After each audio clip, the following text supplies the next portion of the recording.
মন্য ছাড়া কোনো কথা কেউ বলতে পারবে না। এমন একটা অন্যরকম অবস্থা, অদ্ভুত একটা অবস্থা, ভয়ঙ্কর একটা অন্ধকারের মধ্যে আমরা আছি রাজ্যের মধ্যে। এই জায়গাটা নিয়ে গেছে বিজেপি দল। এরা গণতন্ত্রে বিশ্বাস করে না। এই দলটা চেহারাটা এটা।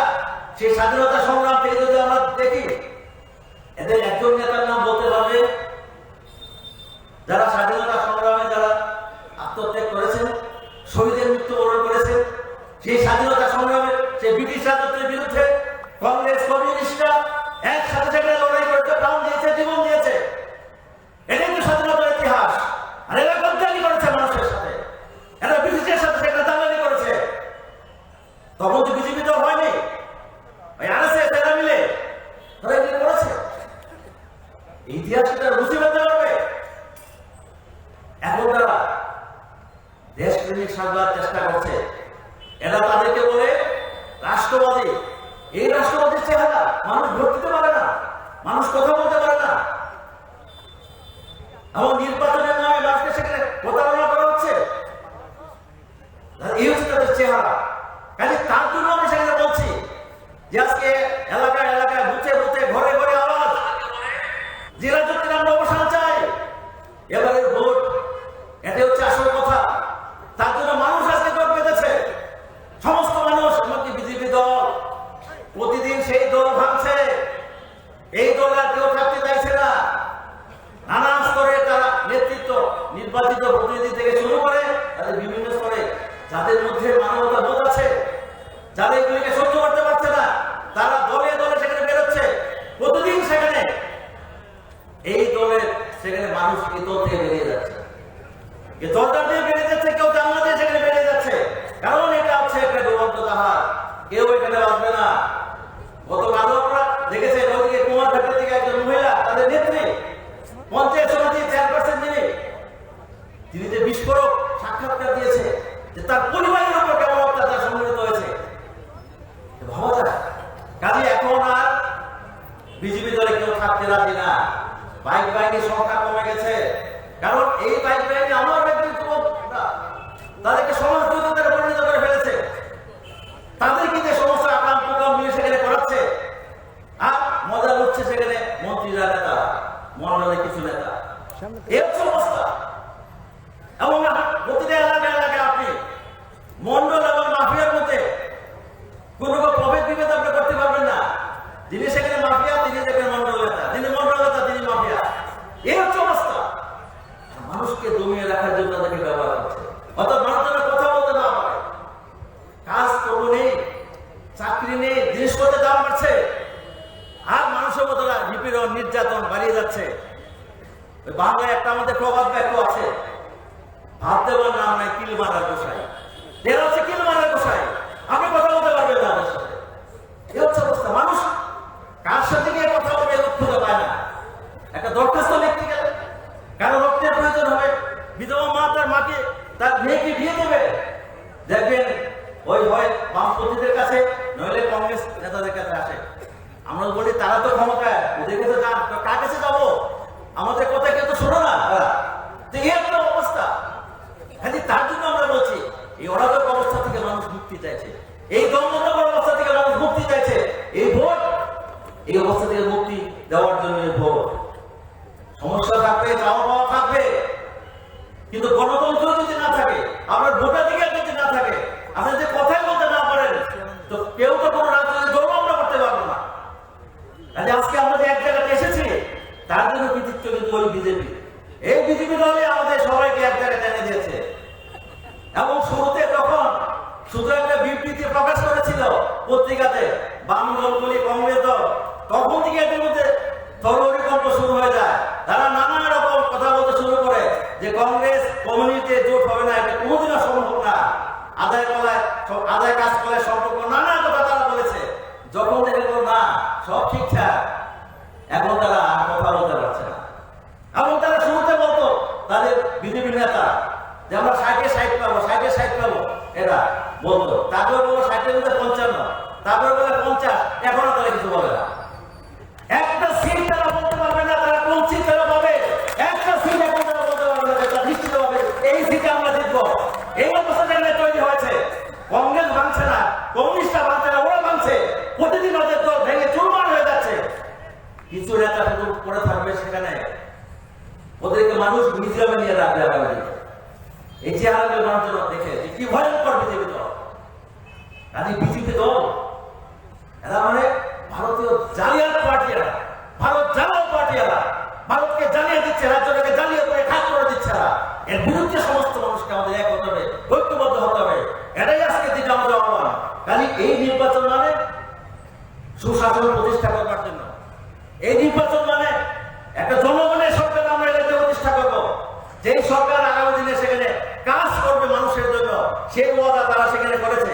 কাজে এই দিক থেকে আমরা বলবো, কিছু কথা আমরা সেখানে বলবো যে এখানে গরিব মানুষের জন্য আপনারা জানেন যে 50 ইউনিট কম যারা বিদ্যুৎ ব্যবহার করে তাদের খরচ সেখানে সরকার বহন করবে, অর্থাৎ তাদের কোনো আর পয়সা দিতে হবে না, বিদ্যুতের বিল দিতে হবে না। 5 বছরে সরকারি বেসরকারি সবকিছু মিলিয়ে 2.5 লক্ষ সেখানে কর্মসংস্থান ব্যবস্থা করবে এই জনগণের সরকার। জায়গা সহ বিভিন্ন দপ্তরে আগামী দিনে 200 দিনে সেখানে কাজের ব্যবস্থা করতে হবে, এই গ্যারান্টি আমরা দিচ্ছি। 10,323 শিক্ষকদের চাকরি তাদের ফিরিয়ে দেওয়া হবে, এবং যাদের পরিবারের মারা গেছে বা ছাঁটাই হয়েছে শিক্ষকরা তাদের জন্য সরকার ব্যবস্থা করবে। অন্যভাবে ছাঁটাই হওয়া সমস্ত সরকারি বিভিন্ন দপ্তরে সবাইকে সেখানে কাজ ফিরিয়ে দেওয়া হবে। নতুন ভাবে কাজ আমরা ছাঁটাই করবো না, যাদেরকে ছাঁটাই করছে তাদেরকে আমরা ফিরিয়ে দেবো কাজ। এবং কর্মচারীদের জন্য পুরনো সেই পেনশন ভাতা পুনরায় সেখানে বহাল করা হবে, এই সরকার সেটা করবে। এবং যারা আমাদের কাছে টিএসআর জওয়ানরা তাদের বাইরে সেখানে পাঠিয়ে দিয়েছে, সেই টিএসআর জওয়ান তাদেরকে আমরা সবাইকে রাজ্যে ফিরিয়ে আনবো। পুলিশ, টিএসআর, হোমগার্ড এবং এসপিওদের রেশন মানি এবং তাদের পোশাক ভাতা সেখানে বৃদ্ধি করা হবে। শিক্ষায় বেসরকারীকরণ করা হবে না। শিক্ষক এবং অধ্যাপক স্কুলে কলেজে নিয়োগ করা হবে, নতুন করে কলেজ এবং মহিলা কলেজ স্থাপন করা হবে। সরকারি হাসপাতালগুলিতে ডাক্তার, নার্স, স্বাস্থ্যকর্মী সেখানে নিয়োগ করা হবে, বিনা পয়সায় আগের মতো আবার সেখানে ওষুধপত্রের ব্যবস্থা করা হবে। এই ওয়াদা আমরা করছি। ত্রিপুরাতে এইমসের মতো একটি হাসপাতাল গড়ে তোলা হবে। কথা কথা না, জনগণের সরকার এটা করবে, করে দেখিয়ে দেবে। আজও আপনারা দেখেছেন এইভাবে সেখানে মানুষের জন্য কাজ হয়েছে এই রাজ্যে। নেশা এবং ড্রাগের বিপদ মোকাবেলার জন্য কঠোর ভূমিকা নেবে এই সরকার। সামাজিক ভাতা প্রাপকদের যাদেরকে তারা কেটে দিয়েছে সবাইকে সেখানে আবার আমরা ভাতা ফিরিয়ে দেব, এবং নতুন ভাবে আরো ভাতা এবং তাদের ভাতার পরিমাণও সেখানে আমরা বৃদ্ধি করবো, এই কথা আমরা বলছি। এবং অঙ্গনারী আশা কর্মী স্কিম ওয়ার্কার তাদের কাজে নিশ্চয়তা আমরা দেব। যাদের বাস্তুহীন, যাদের ঘর বাড়ি নেই, জায়গা নেই, তাদের ঘর বাড়ির ব্যবস্থা ইত্যাদি করা হবে, এই প্রতিশ্রুতি আমরা দিচ্ছি। এবং সর্বোপরি সন্ত্রাসমুক্ত রাজ্য এবং শান্তি আমরা প্রতিষ্ঠা করবো রাজ্যের মুখে। তার জন্য কংগ্রেস, বাম একসাথে মিলেছে, অর্থাৎ সমস্ত মানুষ একসাথে মিলেছে। আগামী 16 ফেব্রুয়ারি আপনারা সবাই ভোট দিতে যাবেন। বাধা দিলে সেখানে পথের কাটা সরিয়ে ফেলবেন, বাধা দিলে সেখানে রাস্তা পরিষ্কার করে ফেলবেন, জঙ্গল পরিষ্কার করে আমাদের যেতে হবে। কোনো বাধা আমরা মানব না। আমাদের প্রত্যেকের জীবনের শেষ পর্যন্ত দিয়ে ভোটাধিকার প্রয়োগ করতে পারলে আমরা কেউ পারবো না। আগামী দিনে রাজ্যটা সেখানে শেষ হয়ে যাবে। কাজে বন্ধুগণ, আমরা আমাদের ভোট সেখানে দেব। সমস্ত বাধা হুমকিকে সেখানে মানিয়ে এই ভোট এই রাজ্যের মানুষ দেবে, তার প্রস্তুতি চলছে ঘরে ঘরে। এবং আগামী দিনে এই কাজটা আমরা করবো, যাতে সুন্দর সকাল আমরা ফিরিয়ে আনতে পারি, যাতে নতুন দিন আমরা ফিরিয়ে আনতে পারি, যাতে সুশাসন আমরা ফিরিয়ে আনতে পারি, যাতে গণতান্ত্রিক ব্যবস্থা আমরা ফিরিয়ে আনতে পারি। এই কাজে আপনারা সবাই সাহায্য করবেন, সহযোগিতা করবেন। বাম এবং কংগ্রেস দল একসাথে আমরা কাজ জন্য লড়াই করছি। সেই সুন্দর একটা দিনের জন্য আমরা অপেক্ষা করছি। আপনারা এই কাজে এগিয়ে এসে সর্বতভাবে সাহায্য করবেন।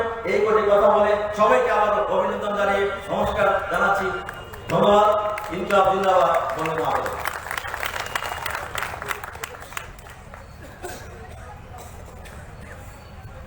ধন্যবাদ জানাই আমাদের প্রাক্তন ডেপুটি মেয়র আগরতলা মিউনিসিপ্যাল কর্পোরেশনের সমর চক্রবর্তী মহোদয়কে। ইতিমধ্যে আমাদের মধ্যে এসে উপস্থিত হয়েছে সর্বভারতীয় कांग्रेस कमेटी अन्यतम प्रवक्ता श्रीमती अलका लंबा। मैं और बर्दवाली की सारी हमारी लेफ्ट और कांग्रेस कार्यकर्ता की तरफ से उनको हम बधाई देते हो। हम बहुत बहुत आभारी हैं कि इस समय पर उन्होंने साथ देने के लिए त्रिपुरा आया और त्रिपुरा की कोने कोने में जाके हमारा जो दुख दर्द है, यहाँ पे डेमोक्रेसी जैसे खत्म होने जा रहा है बीजेपी की शासन में, इस बीजेपी को यहाँ से हटाने के लिए उन्होंने यहाँ आया और आप लोगों के सामने उनकी जो मूल्यवान दो चार बातें हैं ये रखेंगे। इसके पहले हम हमारी कार्यकर्ता की तरफ से उनको हम सम्मानित करते जा रहा है। हमारी त्रिपुरा की जो कल्चरल जो त्रिपुरा कल्चर में ट्राइबल का जो विषा है, विषा पहना के हम लोग उनको बधाई देना चाहते हैं।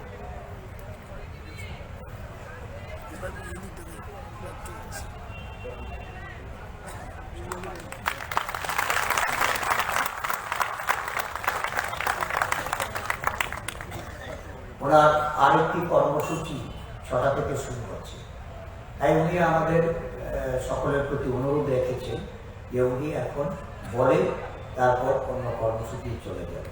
তো আপনাদের সামনে এখন বক্তব্য রাখার জন্য আমি অলকা নাম্বাজিকে অনুরোধ করছি।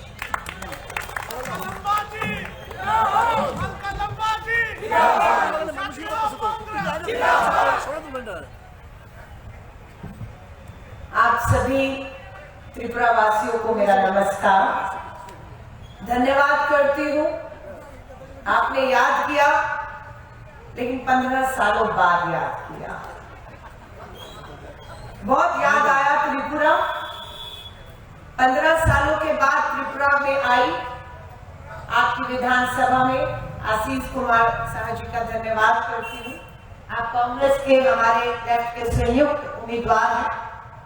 कांग्रेस के और हमारे लेफ्ट के वरिष्ठ नेतागण पूर्व सांसद मेयर सब मंच पर है, कार्यकर्ता भी ताकत बनकर सामने बैठा है, सबका धन्यवाद करना चाहते हैं। जो लड़ाई त्रिपुरा की है वही लड़ाई आज देश की भी है। देश आपकी तरफ देख रहा है। यहां पर आने से पहले मेरी जिम्मेदारी हिमाचल के चुनावों में थी। 3 महीने हिमाचल में रही, डबल इंजन की भाजपा की सरकार। वहां पर भी प्रधानमंत्री जी गए जैसे यहाँ पर दोबारा आ रहे हैं, बोला मेरी दिल्ली में सरकार है, हिमाचल में सरकार बनाओ, जैसे त्रिपुरा में कहा डबल इंजन की सरकार तेज रफ्तार से दौड़ेगी। वो दौड़ी नहीं, पटरी से उतर गई, और जब उतरी तो लोग घायल हो गए। किसी को बेरोजगारी की चोट लगी तो किसी को महंगाई की चोट लगी। और क्या हुआ? हिमाचल में भाजपा की डबल इंजन की सरकार फेल हो गई, कांग्रेस ने वहां पर अपना झंडा लहरा दिया। भाजपा की उल्टी गिनती शुरू हो चुकी है। अब नजर आपके त्रिपुरा के साथ मेघालय और नागालैंड पे। इसी 2023 में देश में 9 राज्यों में चुनाव है। इसके बाद कर्नाटका है, के शुरू कर दिया, दूसरा देखें त्रिपुरा में रहेगा। और आप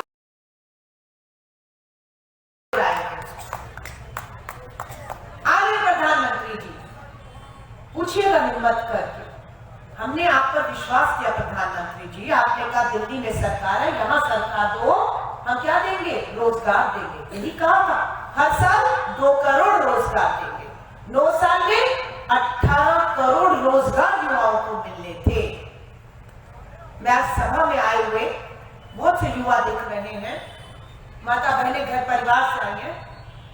इस 18 करोड़ नौकरियों में से प्रधानमंत्री जी ने त्रिपुरा के लोगों को कितनी सरकारी पक्की नौकरी दी? हाथ खड़ा करके कोई बताएगा कि हाँ मुझे सरकारी पक्की नौकरी मिल गई? कोई एक हाथ नहीं खड़ा होगा। ये आज मेरा 3रा दिन है त्रिपुरा में, कोई हाथ खड़ा नहीं होता, कोई नहीं बताता कि हाँ हमें रोजगार मिला है।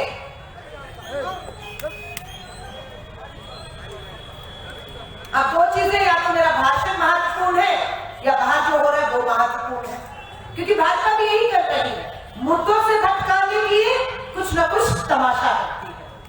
मुद्दे से भटक जाते हैं हम लोग, तमाशे की तरफ ध्यान चला जाता है। मुद्दा भी खत्म हो गया, तमाशे वाला भी घर चला गया, हमारे हाथ में कुछ नहीं लगा। मेरी माता बहनें बैठी हुई है, कितने का है उज्ज्वला एलपीजी गैस का घरेलू सिलेंडर त्रिपुरा में कितने का खरीद रही है? कितना?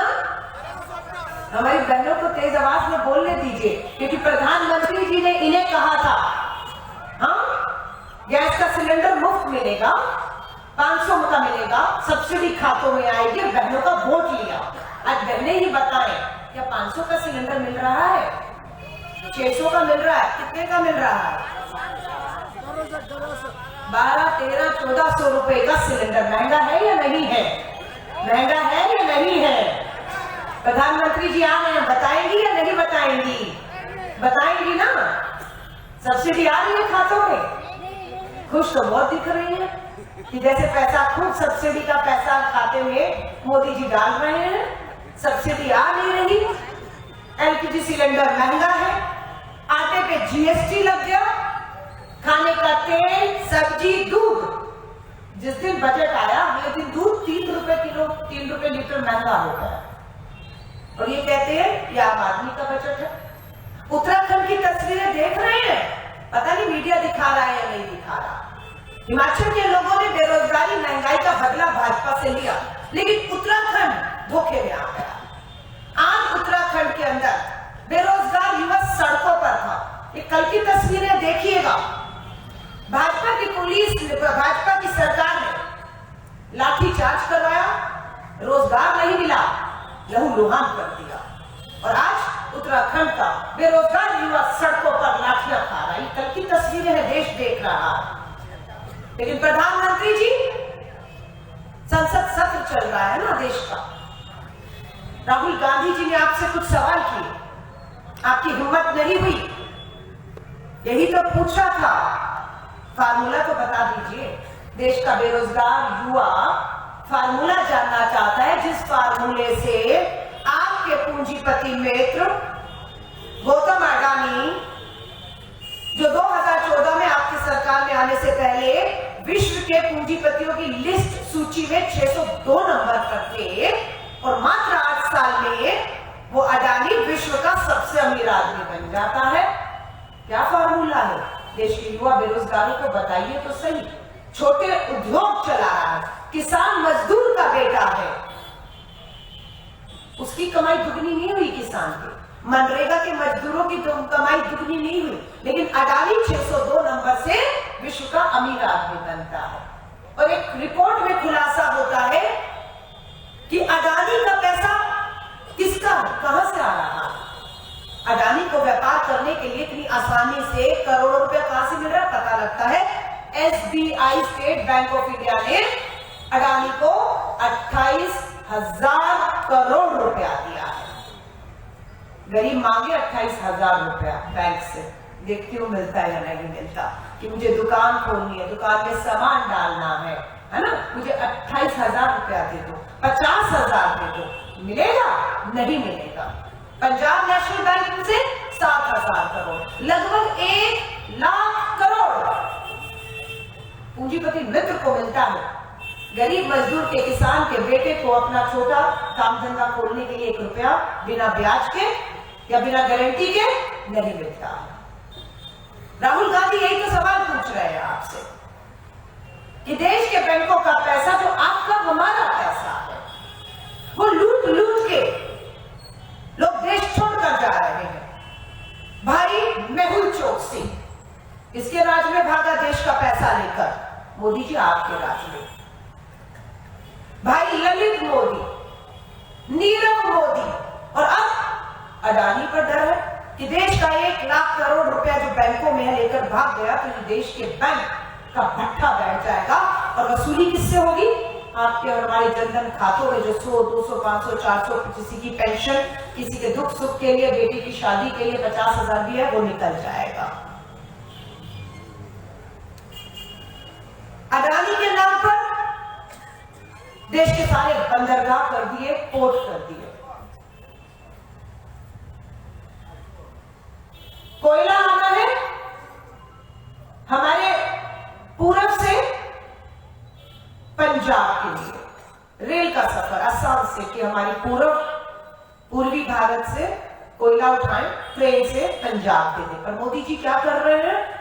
ये हमारा पूर्वी भारत पूरा समुद्र का रास्ता लेगा श्रीलंका तक, पश्चिम में आएगा कोयला, पश्चिम से ट्रेन से जाएगा। समझ आ रहा है क्या कह रहे हैं? क्यों कर रहे हैं मोदी जी? 4 गुना दाम कोयले का बढ़ गया।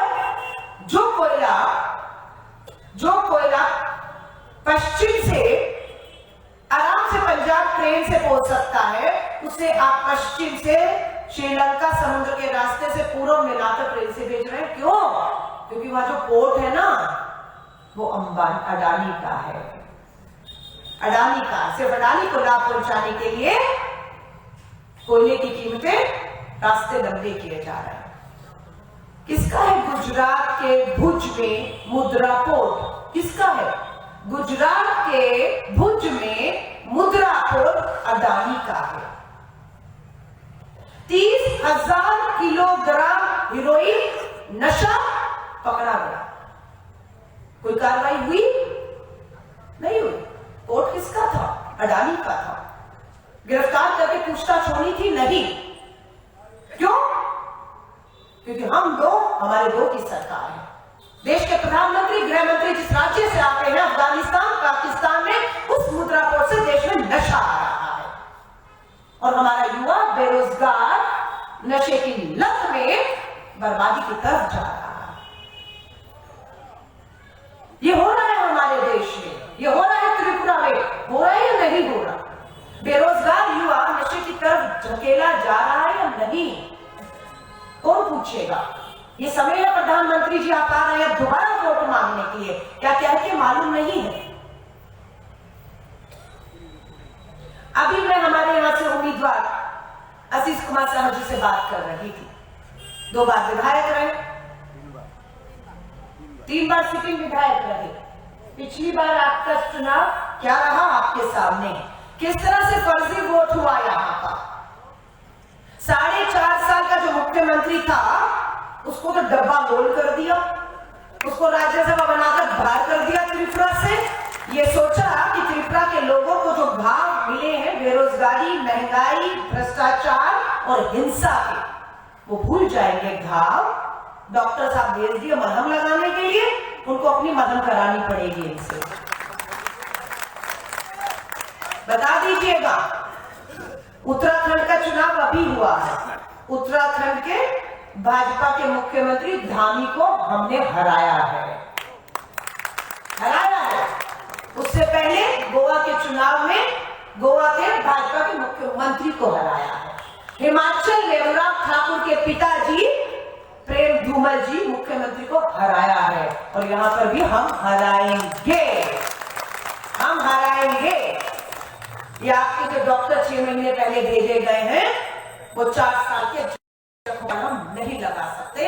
हिसाब चुकता करने, हिसाब बराबर करने का समय है, क्योंकि घाव गहरे हैं। महंगाई की बात सुनी, बेरोजगारी ने 45 साल के रिकॉर्ड तोड़ दिए, रुपया ऐतिहासिक गिरावट की तरफ है, अर्थव्यवस्था लुढ़की पड़ी है, सरहदों से चुनौतियां मिल रही हैं। क्या कहा था प्रधानमंत्री जी आपने? देश नहीं बिकने दूंगा।